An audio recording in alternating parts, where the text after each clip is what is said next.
Hello everyone. Bronsted theory में जो हम नेक्स्ट टॉपिक डिस्कस कर रहे हैं वह है एसिड और बेस की स्ट्रेंथ। कि अम्ल और क्षारों को प्रबल अम्ल और दुर्बल अम्ल या प्रबल क्षार या दुर्बल क्षार में इस थ्योरी के अकॉर्डिंग हम कैसे क्लासिफाई कर सकते हैं। तो ये थ्योरी क्या कहती है कि इसके अकॉर्डिंग हमने देखा कि प्रोटॉन जो आपका डोनर है उसको हमने क्या कहा, अम्ल, और प्रोटॉन एक्सेप्टर को क्या कहा, क्षार। तो जो जितना ज़्यादा प्रोटॉन देगा वो उतना ही प्रबल अम्ल होगा, और जो जितना ज़्यादा प्रोटॉन ग्रहण करने की टेंडेंसी रखेगा वो उतना ही प्रबल क्षार होगा। ये हम इस थ्योरी के अकॉर्डिंग कह सकते हैं। तो अगर हम बात करें अम्ल की, तो अम्ल को क्या देना है, प्रोटॉन देना है। तो प्रोटॉन ज़्यादा से ज़्यादा अम्ल कब देगा, जबकि उसका ज़्यादा से ज़्यादा आयनन हो सके, वियोजन हो, तभी वो H+ आयन देगा। तो इस सिद्धांत के अकॉर्डिंग अम्ल और क्षारों की जो प्रबलता है उसकी स्ट्रेंथ जो नापने का पैरामीटर हम बनाते हैं वो बनाते हैं वियोजन स्थिरांक के आधार पर, के और के बी, कि उनका वियोजन जितना ज़्यादा होगा उतना ही वो प्रबल अम्ल और प्रबल क्षार कहलाएगा। और वियोजन स्थिरांक का मान कैसे ज्ञात करते हैं वो आप सभी जानते हैं। मान लीजिए ये कोई अभिक्रिया है, तो इसके लिए वियोजन स्थिरांक का मान ज्ञात करना है, तो आप उसमें प्रोडक्ट की स्ट्रेंथ और जो आपकी अभिकारक की जो सांद्रता है उनको डिवाइड करके आप वियोजन स्थिरांक का मान ज्ञात कर सकते हैं, दोनों की सांद्रताओं को। इसी तरह आप देखिए एक अभिक्रिया और आपकी दिखाई गई है जिसमें क्षारकता स्थिरांक आपको ज्ञात करना है अगर, तो उसमें भी जो क्षार है उसकी अभिक्रिया के लिए उत्पादों की सांद्रता और अभिकारकों की सांद्रता को डिवाइड करके आप ज्ञात कर सकते हैं क्षारकता स्थिरांक का मान। अब जो आप ब्रोंस्टेड लोरी सिद्धांत जो हमने पढ़ा, इसमें हमने पढ़ा था कि जो अम्ल और क्षार होना किसी पदार्थ का वो किस पे डिपेंड करता है, उसकी अभिक्रिया में क्या रोल वो प्ले कर रहा है, H+ दे रहा है कि H+ ले रहा है। तो उसी के आधार पर अम्ल और क्षार का होना डिसाइड होता है। तो अगर हम यहाँ H2 की बात करें, तो आपने पहले भी जो प्रीवियस लेक्चर थे उनमें भी एग्जाम्पल देखा था कि H2 दोनों का ही कार्य करता है, किसी अभिक्रिया में H+ लेता है, किसी अभिक्रिया में H+ देता है। तो अगर हम जल की यहाँ पे बात कर रहे हैं, तो जल के अगर दो अणुओं की हम रिएक्शन आपस में कराएं तो वो कुछ इस तरह से होती है। एक जल के अणु द्वारा दूसरे जल के अणु को H+ प्रदान किया जाता है। इस तरह की अभिक्रिया को हम बोलते हैं आत्म आयनीकरण, ऑटो आयनाइजेशन। कि एक ही अणु का आप क्या कराना है, आयनाइजेशन करा रहे हैं, उसी में आप प्रोटॉन का ट्रांसफ़र करा रहे हैं। इसके लिए जो आपको स्थिरांक प्राप्त होता है उसे हम बोलते हैं आत्म आयनीकरण स्थिरांक, KW, या ऑटो आयनाइजेशन कांस्टेंट। और उसकी वैल्यू जल के लिए क्या आएगी, इस तरह से आप उसको लिख सकते हैं, क्योंकि H2O को तो आपको लेना नहीं है वहाँ पे। अब जो है आपका किसी अम्ल या क्षार की आपको स्ट्रेंथ ज्ञात करनी है, वो प्रबल अम्ल है या दुर्बल अम्ल है, या प्रबल क्षार है या दुर्बल क्षार है।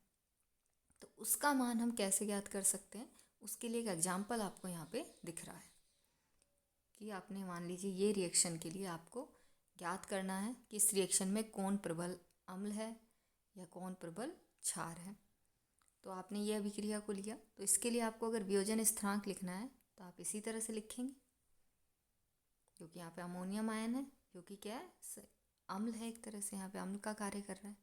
तो इसके लिए आप वियोजन स्थिरांक कुछ इस तरह से लिखेंगे। अब अगर आपको इसके जो अम्ल जो के आया है उसको आपने इसके क्षारकता स्थिरांक से अगर गुणा कर, तो क्षारकता स्थिरांक अगर निकालना है आपको अमोनिया के लिए, तो रिएक्शन को क्या मान लीजिए, आप रिवर्स मान लीजिए। जो रिवर्स मानेंगे तो क्या होंगे, प्रोडक्ट वाला जो पार्ट है वो क्या हो जाएगा आपका, कि आप एक तरह से अब रिएक्शन किसकी कराएंगे, NH3 की, ठीक है, किससे, H2O+ से। तो इसके लिए जो आपका अमोनिया वाली जो रिएक्शन है इसके लिए क्षारकता स्थिरांक ज्ञात करेंगे आप। तो इन दोनों को जब आप यहाँ डिवाइड करके लिखते हैं तो कुछ इस तरह से आपको वैल्यू प्राप्त होती है। तो यही वैल्यू हमें KW के मान के लिए भी प्राप्त हो रही थी। तो हम एक बार के लिए कह सकते हैं कि अम्ल और क्षार का जो वियोजन स्थिरांक आया उसका जो गुणनफल है वो आपका जल का जो आत्म आयनीकरण स्थिरांक है KW उसके बराबर होता है। और KW की वैल्यू आप जानते हैं कि क्या होती है, कांस्टेंट होती है। तो जब ये वैल्यू कांस्टेंट है तो हम क्या कह सकते हैं कि अगर Ka की वैल्यू ज़्यादा होगी तो Kb की कम होनी चाहिए, Kb की ज़्यादा होगी तो Ka की कम होनी चाहिए। मतलब ये दोनों जो वैल्यूज आएंगी ये आपकी आपस में एक दूसरे पे डिपेंड करेंगी, क्योंकि KW की वैल्यू तो कांस्टेंट आनी चाहिए, उसका तो फिक्स वैल्यू है। तो K और Kb जो कि क्या थे, अम्ल का वियोजन स्थिरांक और क्षार का वियोजन स्थिरांक। तो हम इस इक्वेशन से क्या कह सकते हैं कि जो Ka है अगर वो ज़्यादा हुआ तो क्या होगा, अम्ल ज़्यादा प्रबल होगा, और Kb ज़्यादा हुआ तो क्षार ज़्यादा प्रबल होगा। तो इस तरह से संयुग्मी अम्ल और क्षार की प्रबलता एक दूसरे पे निर्भर करती है।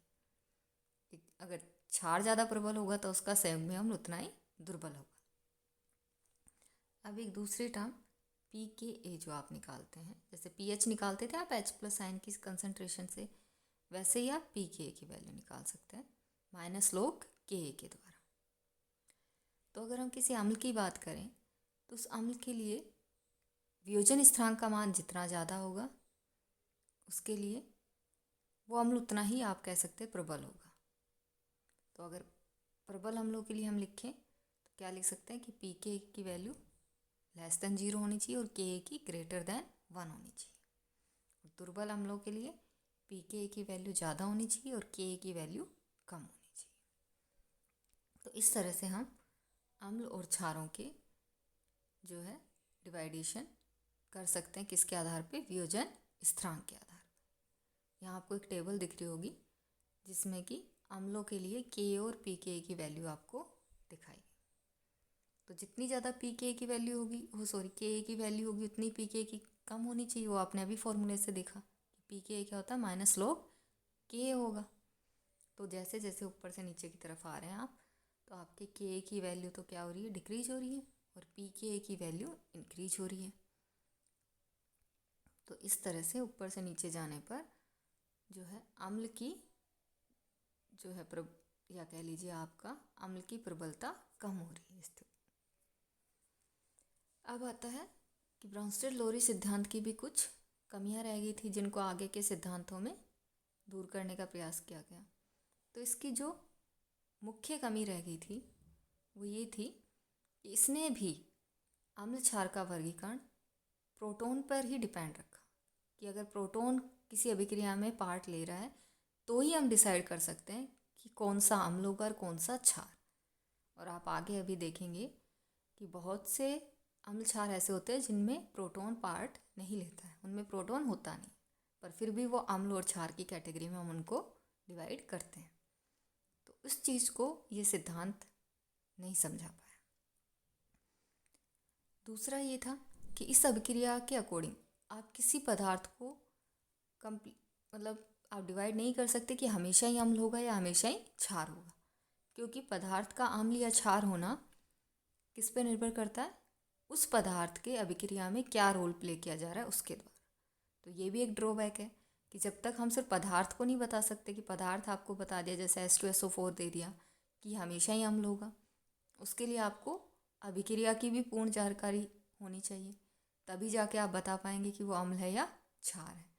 तो ये भी एक इस सिद्धांत की बड़ी कमी रह गई थी। अब जो नेक्स्ट लेक्चर है उसमें हम नेक्स्ट जो थ्योरी है अम्ल क्षार की उसको डिस्कस करें।